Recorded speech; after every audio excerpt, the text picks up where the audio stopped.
Bonjour. Alors j'ouvre ce vlog, j'espère en faire un vlog. On est samedi 5 juillet. Je suis présentement dans mon fauteuil œuf. Ça fait 5 ans que j'en ai envie. Et il y avait une super offre chez Centracor. Alors après, question de durabilité, je ne sais pas ce que ça va voir, hein. Il était à 90 euros. Aucun rapport avec la lecture, hein, d'ailleurs, mais du coup je suis ajourée. Je ne pourrais pas dire si c'est vraiment très confortable pour l'instant parce que je viens juste de le recevoir et que j'avoue être pas super rassurée de la sécurité du truc. Mais entre 90 euros chez Centracor ou plus de 300 euros chez Artiland, mon choix a été fait.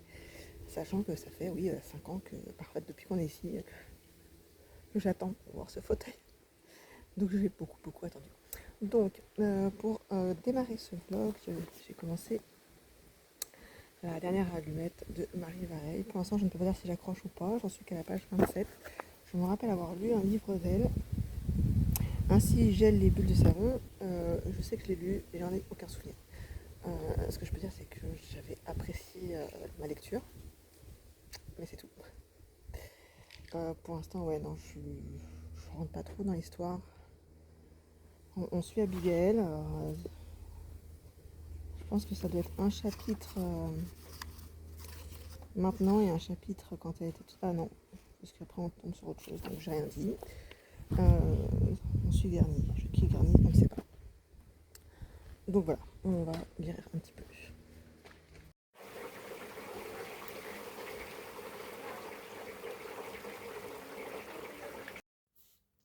Bon, on est dimanche 6 et j'ai fini la lecture de La dernière allumette de Marie Vareille.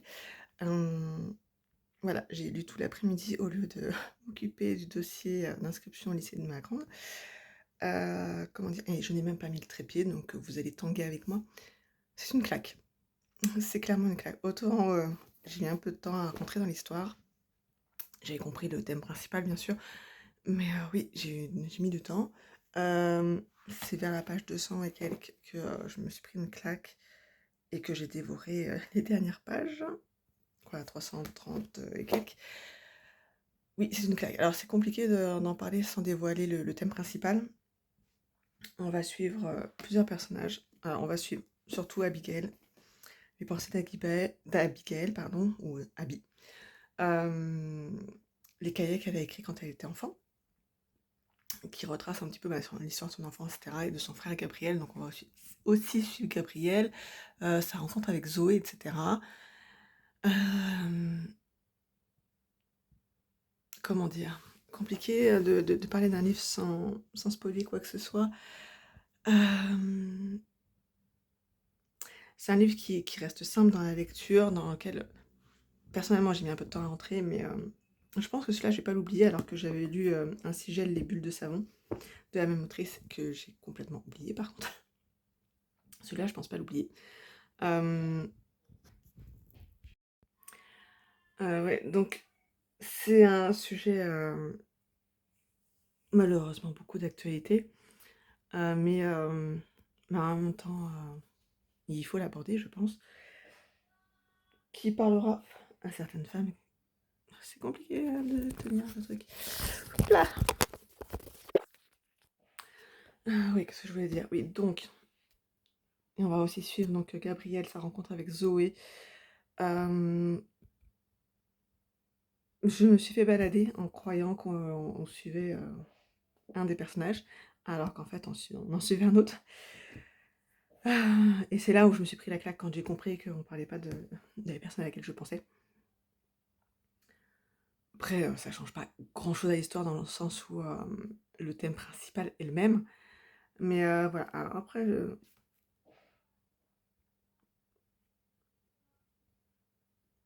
je sais pas comment dire. L'écriture reste simple, l'histoire en elle-même reste simple, même s'il y a ce twist-là. Le thème principal à aborder est quand même assez difficile, même si j'ai déjà lu des livres sur ce thème-là qui ne m'avaient absolument pas touchée. Celui-là m'a touchée parce que je pense, comme on suit plusieurs personnages, on a tout de suite ce rythme qui se crée aussi. Voilà, En bref, je le recommande, je ne saurais pas quoi dire de plus sans spoiler l'histoire, le thème, etc. Donc celui-là, je pense, va rester dans ma tête. Pour que je l'ai vu en 2 jours, en plus, voilà. Donc, je ne sais pas ce que je vais dire après.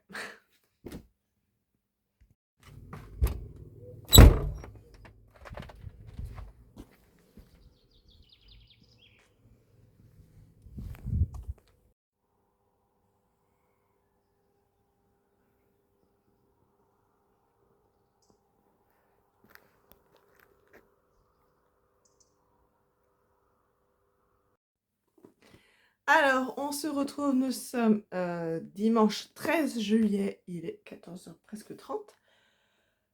Vous l'avez toujours fermé? Encore j'en ai ouvert un, sinon je ne vois rien du tout. Il y a 28 dans la maison et il y a 31 dehors pour l'instant. Mais je crois que normalement on devrait monter à près de 32-33 aujourd'hui, donc c'est bien mieux. S'il y a un peu d'air, j'irai peut-être lire dehors.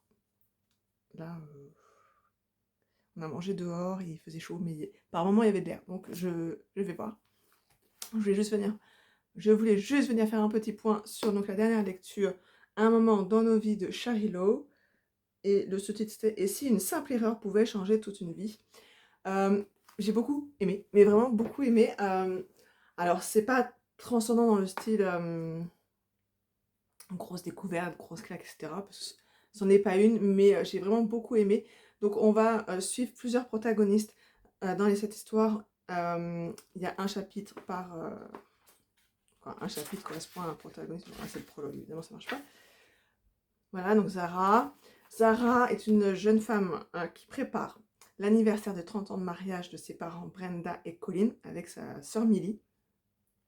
Elles ont décidé en fait qu'elles les emmèneraient à Las Vegas parce que leurs parents se sont mariés à Las Vegas dans une chapelle avec Elvis. Et elles ont trouvé la chapelle, elles ont trouvé Elvis, donc elles ont tout préparé et elles cherchaient d'anciens camarades de leurs parents parce qu'elles avaient retrouvé une photo dans le grenier de la grand-mère. Donc sur la photo, il y avait Hélène, ou Éline. Alors moi, j'ai passé les 3/4 du livre à l'appeler Éline, parce que c'est écrit E-I-L-2-E-N. Et le dernier quart, je l'ai appelé Hélène. Pourquoi? J'en sais absolument rien, donc voilà. Hélène et Gary, qui étaient donc leurs anciens amis. Et on va suivre en fait, dans l'histoire, on va suivre Brenda, Hélène ou Éline, Eden, qui est le fils de Hélène et de Gary. Et on a, qu'est-ce que j'ai dit? Je sais plus. Brenda, Zara, Hélène et Eden. C'est beaucoup de N. Dans les chapitres, donc on va avoir leur point de vue à chaque fois. Et à côté de ça, donc à côté de Zara et de sa sœur Millie qui prépare l'anniversaire de mariage, donc on retrouve Brenda qui, elle, par contre, je lis pour savoir si c'est spoil ou pas. Non, c'est la première phrase de la 4e de couverture, c'est que en fait Brenda, dont c'est l'anniversaire de mariage, en fait elle souhaite, elle, se séparer de son mari. Donc il va y avoir tout le quiproquo autour de l'anniversaire de mariage qui est préparé par leur fille, de elle, son envie de se séparer de son mari, de Hélène qui était donc son amie il y a 30 ans, est-ce que c'est toujours son amie maintenant, qu'est-ce qui s'est passé il y a 30 ans, et on a donc aussi Eden, donc, qui est le fils de Hélène et Gary, et lui on le retrouve quand il va se marier, et qu'en fait la future mariée ne vient pas. On suit toute cette petite troupe là où ils sont. Alors Brenda, Colin, Zara et Millie sont à Glasgow et ils vont donc aller à Las Vegas, tandis que Hélène, Gary et Eden, eux, ils vont en Caroline du Sud, donc ils vont aussi se retrouver à Vegas. Il y a toute une histoire autour, qu'est-ce qui s'est passé il y a 30 ans entre les 4 amis, et ce qui va se passer maintenant. Comme je disais, c'est pas transcendant comme histoire, et moi j'ai beaucoup aimé, parce que j'ai trouvé ça à la fois léger, et à la fois suffisamment construit par rapport au personnage. Effectivement, ça pourrait être beaucoup plus construit, mais c'est pas un thriller psychologique non plus, hein, donc je ne demandais pas plus. Moi, ça m'a suffi, en tout cas. J'ai vraiment beaucoup aimé, d'ailleurs, c'est marqué « J'ai adoré du début à la fin », et c'est Jenny Colgan qui le dit. Donc, pour ceux qui lisent Jenny Colgan, vous pouvez lire Charilo. Clairement, je vois très bien ça en film. Mais alors, clairement. Donc, voilà. Je sais pas si j'en lirai d'autres, parce qu'est-ce qu'elle en a écrit d'autres? Oui, c'est marqué plusieurs nombres. Nombreux romans haletants et bouleversants qui touchent les lecteurs en plein cœur. Ces livres vendus à plus de 2 millions d'exemplaires sont des best-sellers internationaux. Bon, bah écoute, je connaissais pas son nom. Voilà. Non, mais franchement, j'ai beaucoup aimé. Je pense que pour que ce soit, aïe, pour que ce soit une réelle claque pour moi, que ce soit vraiment un gros coup de cœur, il m'en faut plus, mais c'était très bien. Je l'ai lu en quelques jours. Surtout cette semaine, j'ai beaucoup travaillé, donc j'ai peu lu. Ouais, je l'ai fini hier vers 23h parce qu'il me restait quelques pages et que j'avais pas envie de me coucher avec quelques pages à lire. Donc je l'ai fini hier soir, mais je me voyais pas en même temps filmer dans mon lit en pyjama avec mon mari à côté. Donc je le fais que maintenant. Je recommande, j'ai beaucoup aimé. Et j'ai repris Devenir de Michelle Obama. J'en suis là. J'avance pas très très vite. Et là j'en suis quand elle vient de rencontrer Barack Obama. Dans les années 80, 89. Fin des années 80.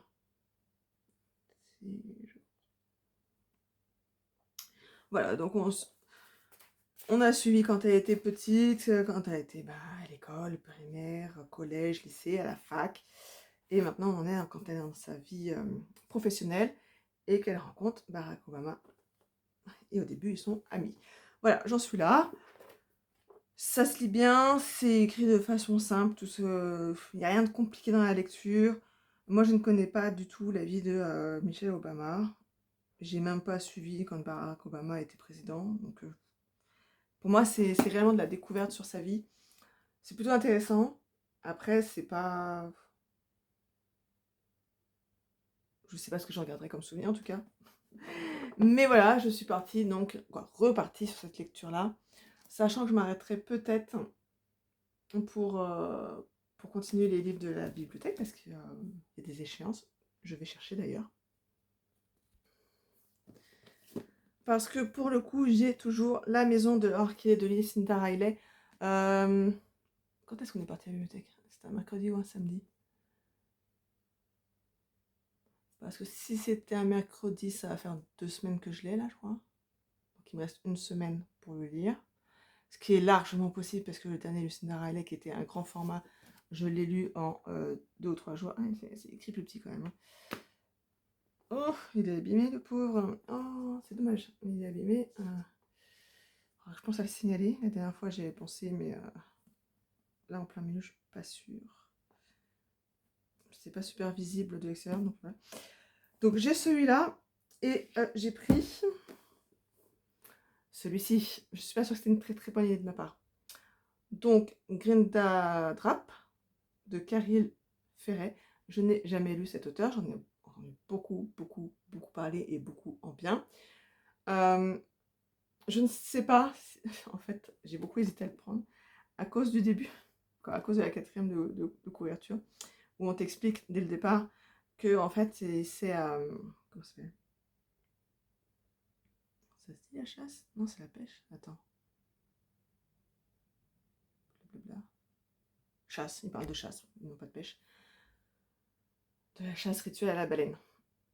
Voilà, et j'ai pas forcément envie d'avoir les détails de la chasse à la baleine.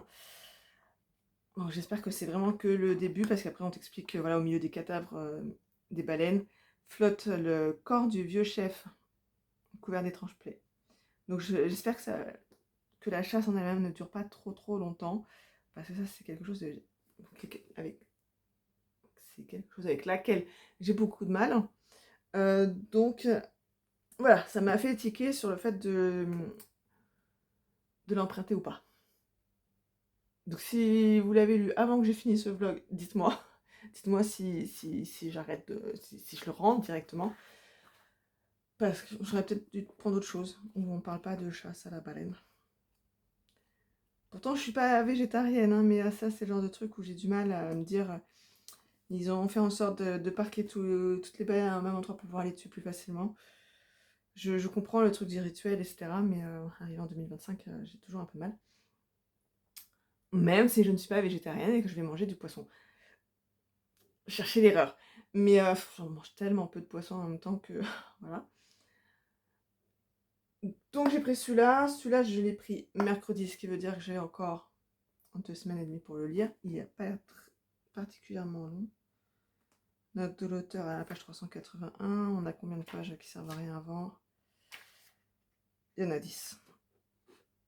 Donc on va arrondir à 370 pages. C'est écrit gros, sachant que tu as des pages où il n'y a pas grand chose à lire. Donc je pense que celui-là peut se lire vite aussi. Ce qui me fait juste vraiment un peu peur, c'est la chasse à la baleine. Voilà, je vais profiter de n'avoir personne à la maison. J'ai 2 enfants qui sont partis hier en vacances chez mon père et 2 qui viennent de partir avec ma belle-mère. Rien que ça, elle est venue que 2 jours. Rien que de l'avoir partir, pour moi, c'est déjà des vacances. Donc je vais essayer de profiter pour en lire au maximum, sachant que cette semaine... Alors demain c'est férié, donc je vais peut-être travailler un petit peu sur mon entreprise. Mardi après-midi, j'ai un atelier, donc c'est pas là que je vais travailler, mais il faudrait que je le prépare. Mercredi, vendredi, je travaille de 6h à 8h. Jeudi après-midi, je travaille. Vendredi matin, je vais chez l'ophtalmo. Parce que j'y suis allée vendredi là, et que pour... Alors il me dit, votre vue a beaucoup baissé. Oui, alors beaucoup, je dirais pas beaucoup, parce que je vois quand même très très bien. Avec bien sûr soit mes lunettes, soit mes lentilles. Alors les lunettes, je les mets en général le dimanche, quand on reçoit pas et quand on va pas ailleurs, pour reposer mes yeux justement. Parce que je porte mes lentilles tous les jours. Et quand je commence à 6h du matin, je les ai avant 6h du matin jusqu'au soir. Sauf que là, il m'a dit, j'ai l'impression que vous avez un petit problème de cataracte. J'ai 42 ans, la cataracte. Du coup, j'ai rendez-vous vendredi prochain en urgence. Une semaine d'attente, ça va, parce qu'a priori, normalement, c'est 6 mois. Pour un examen plus approfondi. Du coup, pendant les 48 heures avant, je n'aurai pas le droit de mettre de lentilles. Sachant que je vois beaucoup mieux avec des lentilles en plus. Que j'ai pas ce truc de quand il fait chaud, je transpire aussi de là. Que en fait, pour voir sur les côtés, je suis obligée de tourner la tête, alors qu'avec des lentilles, mes yeux suivent. C'est des choses toutes bêtes. Hein. Ou quand tu vas dans une pièce, alors là il fait chaud, donc il n'y a pas trop ce problème-là, mais quand il pleut, tu vois plus rien. Quand tu rentres dans une pièce avec une température différente, t'as la buée sur les lunettes. Quand ça me plaît pas des masses d'avoir mes lunettes, et qu'en plus je vais avoir 2 gouttes différentes à mettre plus d'1 heure avant. C'est marqué 1 heure avant, mais je ne vais pas mettre des gouttes dans mes yeux dans la voiture. Donc ça veut dire qu'il faudra que je mette ça 1h30 avant, puisque la pharmacienne m'a expliqué de mettre d'abord une goutte d'un décollyre, attendre 5 minutes pour pouvoir mettre l'autre. Parce que sinon, il y a un collyre qui ne fera pas effet. Si je mets les deux à la suite, puisque c'est des produits différents. Donc voilà, il n'y a aucun rapport avec la lecture. Mais je pense que ça va impacter parce qu'il m'a dit que, déjà, le temps d'avant, je ne pourrais pas lire parce que je verrai que dalle. Il m'a dit qu'il y en a pour au moins 3 heures pour que ça ne fasse plus effet. Alors quand je vois les gouttes dans les yeux pour faire qui dilatent les pupilles, et à la fin de la journée, tu as toujours les pupilles dilatées, donc là, qui me préviennent, j'en ai pour 3 heures. Je me dis, ok, je ne vais pas faire grand chose vendredi. Après, je vois très bien de près sans mes lunettes. Donc si je peux continuer à lire, au moins je préfère ça. Mais je sais que moi, les lunettes, ça me gêne plus que les lentilles. Et, je pense qu'il l'a vu aussi parce que je lui ai dit que j'avais des problèmes des fois avec mes yeux. Surtout mon œil droit. Il devient tout rouge comme si j'avais plein de vaisseaux qui avaient pété. Ça me gêne énormément. La dernière fois, j'ai acheté des colliers justement à la pharmacie. Quand je lui dis ça, il me fait, ça sert à rien. Au pire, ça peut, au mieux plutôt, ça peut vous calmer vous, mais par rapport à mes yeux, ça fait rien. C'est vrai que la dernière fois, donc j'ai acheté, il y avait un truc style sérum fi, mais plus efficace normalement, et un truc justement pour quand les yeux sont irrités. Parce qu'elle me dit, mais vous avez quelque chose à... Je fais non, je n'ai pas pris de poussière. Au début, j'ai cru que c'était ça, qu'il y avait une poussière entre ma lentille et mon œil, mais j'ai enlevé la lentille et il n'y avait rien à part un œil tout rouge qui me faisait mal en fait. C'était ça le truc, c'est que ça me faisait mal et que je suis restée pendant 3 jours. Comme il faisait super chaud, les voiles étaient fermées, donc ça me faisait du bien, mais je mettais du sérum fi régulièrement sur mon œil avec une compresse. Du coup, avec le sérum fi, ça rafraîchissait la compresse. Je suis restée 3 jours comme ça, quoi. Pas très très pratique. Donc là, on va voir. J'espère qu'il n'y a pas de problème de cataracte. On verra. Après, je sais pas ce que ça va engendrer. Si j'ai bien compris, effectivement, s'il y a un problème de cataracte, ça s'opère. À quel prix, monsieur, s'il vous plaît? Parce qu'il me dit: «Votre vue a beaucoup baissé». Moi, je vois pas trop de différence, en fait, avec avant. J'ai un petit peu plus de mal à l'adaptation quand je mets mes lentilles, effectivement, mais c'est vrai que je les mets, tôt le matin, quoi. Donc mes yeux sont pas encore, très frais, on va dire, et du coup, ça me les fait, garder quand même longtemps parce que je les enlève le soir, il est 22h30. Donc ça fait une très grosse journée avec des lentilles et c'est pas forcément, recommandé, je crois. Hem, donc voilà, j'en suis là et je parle beaucoup trop pour avoir parlé d'un livre et présenter 2 que je dois lire. Je pense que je vais arrêter là, je ne sais pas quand cette vidéo sera mise en ligne pour la simple et bonne raison, pardon, que je pensais faire, peut-être l'espèce de tag que j'ai vu sur YouTube, le bilan de, mi-année par rapport au livre. Pour ça, déjà, il faudrait que je regarde, le tag, que je note les questions et que je puisse y répondre. Donc soit celle-là sera avant et peut-être que j'aurai fini, celui-là, ou peut-être que j'en aurai lu un autre entre-temps. Donc pour samedi prochain, soit il y aura donc le, je sais plus, je sais plus le terme. Le bilan de mi-année, ce sera très bien en français aussi.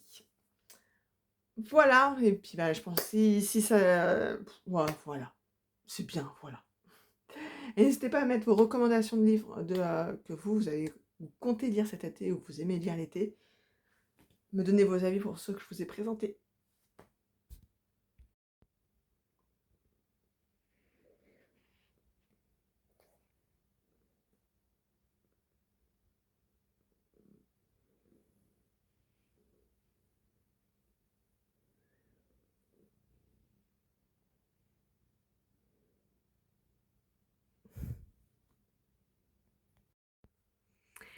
Hey, coucou! Je viens clôturer ce pseudo-vlog parce que je crois pas avoir beaucoup vlogué, pour la simple et bonne raison, c'est que je n'ai pas beaucoup lu en soi. On est vendredi 25 juillet. Je ne sais plus quand j'ai pris la dernière fois en vidéo, quand je vous ai emmené avec moi, je ne sais plus. En vrai, je ne vous ai pas beaucoup emmené avec moi, tout simplement parce que je ne pense pas à filmer. Voilà. Déjà là, je tiens, j'aurais dû prendre le trépied, hein, ça aurait été plus intelligent que de tenir à bout de bras. Je suis en train de lire, je ne sais pas si je l'avais dit, La maison de l'orchidée. J'en suis à plus de la moitié.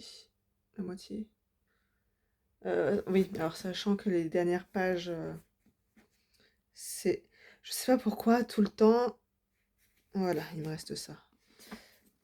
Les pages là, c'est remerciements, elle a un petit peu de pub sur les autres livres, et le début de la saga des 7 sœurs.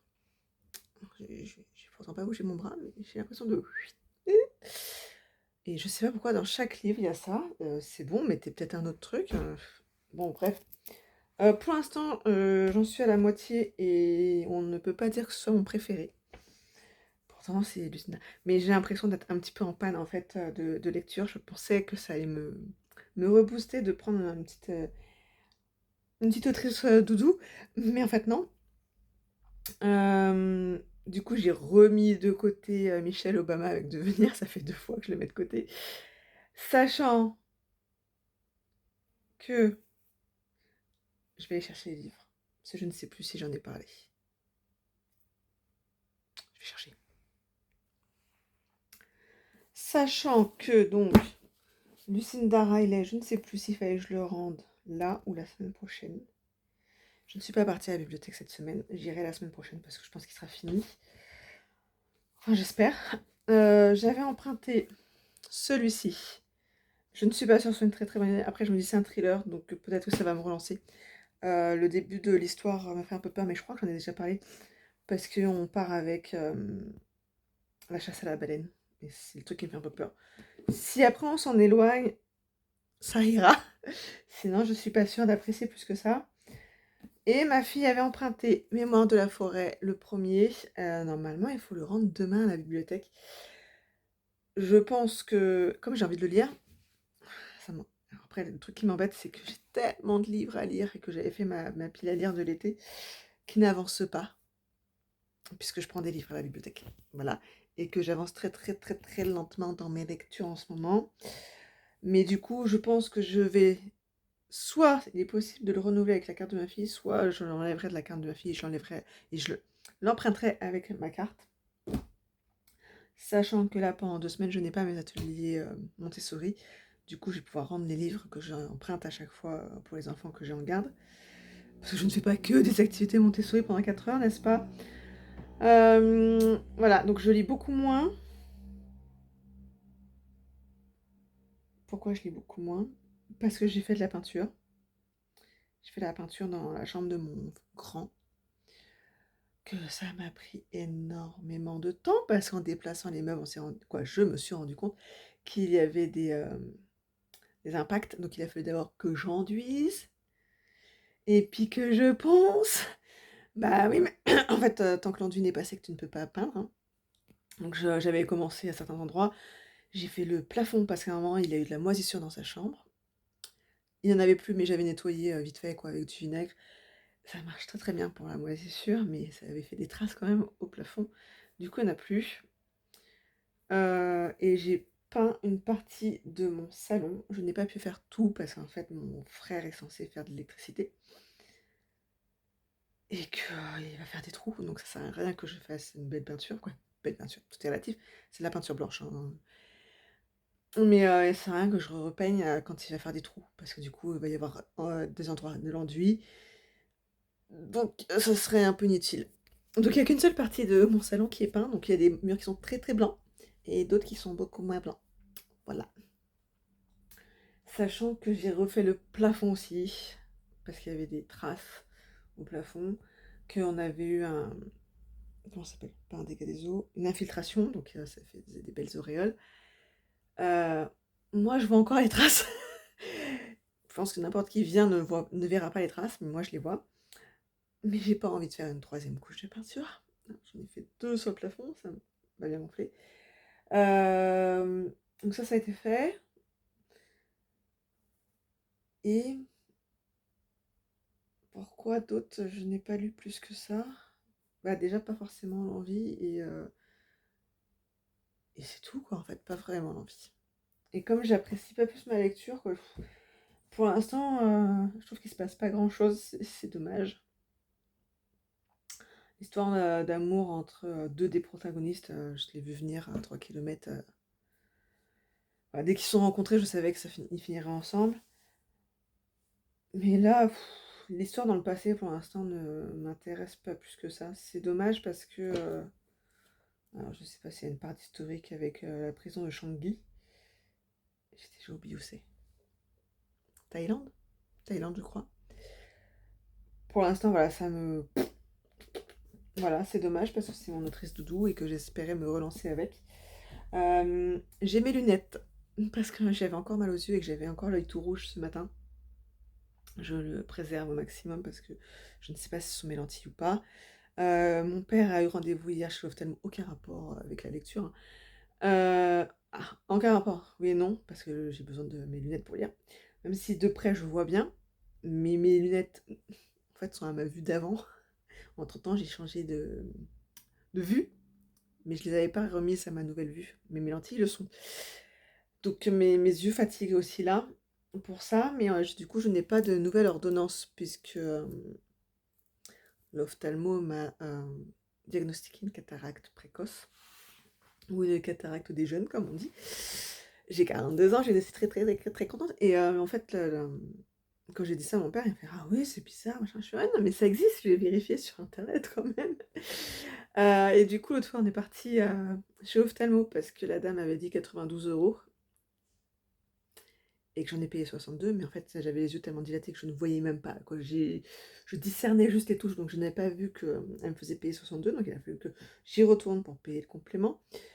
Du coup, j'ai demandé à avoir une ordonnance pour faire une anesthésie générale, ouais, je sais. Mais en fait, les yeux, moi, ça me fait peur. Sachant que j'avais été opérée de la myopie. On voit le résultat. Et j'avais pas spécialement peur pour la myopie, parce que c'était un laser, il suffit de... En fait, on a un truc qui nous écarte les yeux, et il suffit juste de regarder le point lumineux. Alors que là, même si les secrétaires m'ont dit « Mais non, vous sentirez rien, ça va super vite, ça se fait en quelques minutes. » Ouais, mais en fait, je vais tout entendre, autant pendant quoi après peut-être qu'il me parlera pas, hein, j'en sais rien, mais elles me disent: «Non, mais on touche pas aux yeux». Bah si, on vous touchez aux yeux, c'est marqué sur le petit papier qu'on m'a donné quand même, qu'en fait, je sais plus comment c'était marqué. Je l'ai pas là avec moi, mais ils enlèvent la pellicule sur l'œil pour mettre une espèce de lentille, il m'a dit, l'ophtalmo. Et moi, les yeux, c'est quelque chose qui me fait très, très, très, très peur. Parce que ma mère avait des cousines. Quoi, les cousines sont toujours là, hein. Je dis «avait» parce que ma mère n'est plus là, mais les cousines sont toujours là. Et c'est des jumelles. Et les deux sont devenues aveugles. Donc c'est un truc qui me fait très, très peur. Les yeux, c'est vraiment quelque chose ouais, qui me touche beaucoup. Du coup, ouais, quand je suis partie repayer, j'ai demandé pour l'anesthésie générale. Mais ça, c'était mercredi. Du coup, mon père avait rendez-vous chez son ophtalmo le jeudi et il lui a parlé de moi. J'aime bien quand on parle de moi. Et son ophtalmo lui a dit: Ça me paraît quand même un peu bizarre si elle veut venir me voir pour faire une contre-expertise». Du coup, bah, je vais faire une contre-expertise. Mais je me dis, si l'autre me dit qu'en fait j'ai pas besoin, je fais quoi? Je fais l'opération parce que peut-être qu'il y en a un des deux qui va se tromper.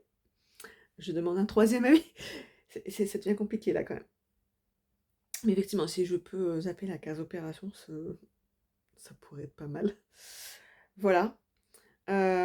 Pourquoi d'autre? Je n'ai pas beaucoup lu. Nous avons une tentative de cambriolage. Ce n'est qu'une tentative, donc je suis très très très très contente. Et je m'estime chanceuse. En fait, mon mari, je lui avais dit: il y a des cambriolages en ce moment dans les villes alentours. On va fermer plus. Quand je dis fermer plus, en fait, tout est fermé, c'est juste le petit portillon qui donne sur la maison. On le laissait ouvert pour éviter de prendre la clé à chaque fois, etc. Donc on le fermait. Et avec la chaleur, on laissait les fenêtres de la maison ouvertes, sachant que nous, on dort en dessous. Donc si la personne rentre par la porte d'entrée, bon, vu le bruit que la porte d'entrée fait, je pense qu'on se réveillerait, mais pas sûr. Les volets étaient fermés, mais les fenêtres restaient ouvertes. Du coup, on a dit, bon, déjà, il n'y a plus de canicule, hein. J'ai ressorti les manches longues. Mais on a dit, on va fermer les fenêtres maintenant. Et la tentative de cambriolage est passée en fait par... quoi, ils ont voulu passer par la porte de garage. Voilà. Donc, petit tour, mon mari a fait un petit tour à la gendarmerie hier, pendant que moi je bossais. Et en fait, pourtant je lui avais dit dans la journée que moi j'avais entendu du bruit vers 7h30 et que quelqu'un avait essayé de m'appeler à 6h46 pour être très précise. Et qu'on m'appelle jamais à cette heure-là. Et que c'est pas un numéro que je connais et qui n'a pas laissé de message. Je dis que c'est quand même bizarre. Mais c'est tout. Moi j'ai pas forcément fait le rapprochement entre les deux. Et mon mari me dit c'est quand même bizarre. Et il a rappelé la gendarmerie hier soir qui lui a dit effectivement, peut-être que c'est pas lié, mais peut-être que ça peut être, donc repasser. Donc ce matin, on est retourné à la gendarmerie pour donner ces infos-là, etc. On lui a montré les photos parce que même si à 7h30 il fait jour, et je pense que c'était les cambrioleurs qui étaient là à 7h30, parce qu'en fait on est tout seul dans la maison, il n'y a que le chat et le bruit qui a été fait, c'est comme si on essayait de déplacer quelque chose. Et c'est pas le chat qui a essayé. Surtout que moi je me suis fait un quart d'heure après le bruit, qui a duré vraiment pas très longtemps, hein. Ça n'a pas duré 1 minute. Et que j'ai fait le tour de la maison pour être sûre, et j'ai ouvert les volets pour être sûre, parce qu'a priori, il y a des gens qui se sont fait voler leur salon de jardin. Voilà. Mais c'était peut-être pas très pratique de descendre les marches pour ensuite les passer par-dessus la clôture. Un ordinateur, c'est tout de suite plus facile. Et il y a d'autres gens qui ont été cambriolés. Des fois, eux, dans la maison, hein, c'est surtout de l'électronique qui vole, en fait, si j'ai bien compris. Des gens qui se sont fait voler ouais, des ordinateurs et puis les consoles. Et ça, oui, ils auraient pu prendre, hein. Et en fait, on s'en est rendu compte que bah, quand j'allais travailler à 13h30, en fermant la porte de garage, mon mari me dit il y a un truc qui dépasse, c'est chelou. Et c'est une porte donc qui coulisse. Et donc, tu as les rails en haut et en bas. Et en haut et en bas, tu as l'espèce de balai poil là pour pas passer, pour pas éviter que l'air passe, etc. Et ça a été complètement défoncé en fait. Et mon mari, en le sortant, parce qu'il est cassé, et il est plié en 3 voire 4. Je dis, bah écoute, envoie la photo à la personne qui a posé le truc, parce que ça a été fait il y a moins de 5 ans. Et la personne me dit, non mais ça c'est pas un truc de l'usure normale, hein, c'est plié comme ça, c'est quelqu'un qui est intervenu. Et on a vu une trace à un endroit de la porte de garage où c'est un peu comme s'ils avaient mis un tournevis ou quelque chose pour essayer de pousser. Voilà. Donc on y est retourné et moi j'avais juste prévu pour aujourd'hui de bosser sur l'ordinateur et de laver les couettes des crans à la machine lavomatique là. Donc ça a été fait. C'est sur la rambarde, je pense que c'est sec, donc je vais pouvoir mettre tous ces des couettes de personnes, donc ça rentre pas dans ma machine à laver. Voilà, et en fait toute ma semaine s'est passée comme ça à faire des micro-tâches. Là j'ai allumé l'ordinateur, il est quelle heure? Ouais. Pour faire de l'administratif quoi. Voilà. Et ouais, ça a été que des petits trucs comme ça, mais ça te pompe du temps en fait. C'est plein de micro-tâches qui ne durent pas très très longtemps, mais tu passes de l'une à l'autre et c'est ça qui fait que ouh je vous fais bouger en même temps. C'est ça qui fait que tu perds du temps et voilà. Du coup, pas beaucoup de lecture et j'ai oublié de vous emmener avec moi. Donc je ne sais pas combien de temps, bon, en même temps je viens de parler déjà près de 14 minutes. Je ne sais pas combien de temps durera ce vlog, si on peut réellement appeler ça un vlog. Voilà. Je vous souhaite de bonnes lectures et j'espère vous retrouver la semaine prochaine avec... Bah avec pas grand chose en fait. Avec ça. Parce que Michelle Obama, je ne sais plus où elle est, j'en suis pas à la moitié. J'approche la moitié du livre. Mais en fait, je trouve que c'est long. C'est pas inintéressant, hein, mais c'est long. Parce qu'elle parle de sa naissance quasiment, quoi, de sa petite enfance, parce que elle raconte ses souvenirs. Et là, j'en suis à quand elle se marie à Michelle Obama. À Michelle Obama, à Barack. Donc on n'est pas encore rendu, quoi. Ah, voilà. Et sachant qu'en plus, normalement au 31 juillet, on fait la lecture commune de 1Q84 tome 2. Mais lui était dans ma pile à lire de l'été. Ça va. J'essaie de me rattraper comme je peux. Mais ouais, non, là c'est compliqué. J'espère que ça va mieux le faire. Là, on va voir. Je vous souhaite de bonnes lectures.